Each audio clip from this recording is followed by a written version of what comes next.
We want to thank you all for coming today. We just, as you saw, we made an announcement that we've started our new cold case unit as promised. They've actually been going at it for a while behind the scenes. I'll make some introductions here. We have Sergeant Linda Jimenez, Captain Brian Barnes, and Detective Irene Shelby. And Brian's the captain over all of our detectives, and he's in charge of our cold case unit. Linda's the sergeant in charge. And Shalve is our one detective that we've been able to get involved, but Linda is also a detective, has been most of her career. And, we asked for 4 positions, and we could only afford 2 this time around, but we'll ask for 2 more probably coming up in the next budget, whether those will be civilian positions or sworn positions. We'll take what we can get and get as many bodies on this as we can. As I said, the cold case unit has been at this for over a month or 2 now, kind of behind the scenes, because there's been so much to do to just try and catch up and get the information that we have from all these old cold cases that are in, most of the time, in paper form in documents from the past, and get those scanned and inputted into our computer system, so it makes it much easier for them to kind of scan for information and gather that information and start working on it. They also have had a tremendous amount of time spent on going through the evidence room to find out what we have left on many cases, in particularly the speed freak killer case, and then documenting that evidence properly once they found it. And so far, they've had to physically go through and redocument over 1,100 pieces of evidence to make sure that they understand what they have, get it into the system, be able to track it, and now we've got to start working on trying to identify a lot of that evidence and what cases that they're tied to. So it's a very labor-intensive job.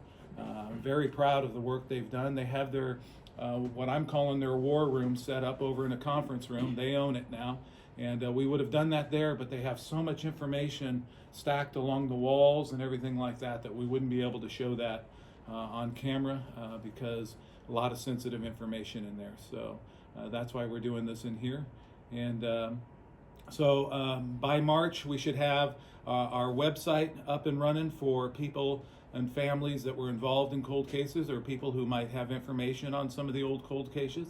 We'll have a designated phone number for tips and information that they can call in and make sure that we can get back to anyone who has information on cases. And it's going to be a very fluid situation. There's not one case that has priority over another. If my family or loved one was missing and was a victim of a homicide or a sexual assault, then we want to make sure that everybody gets a hard look at their case or their family's case, and we're going to try and do everything we can to get closure for all these families, or to find people who are missing, or to try and catch bad guys who are involved in sexual assault cases. So as you all know, and it's been in the news a lot, there's a lot of advances that have been made in DNA and things like that, and in law enforcement over the years. And so we're going to use everything at our disposal.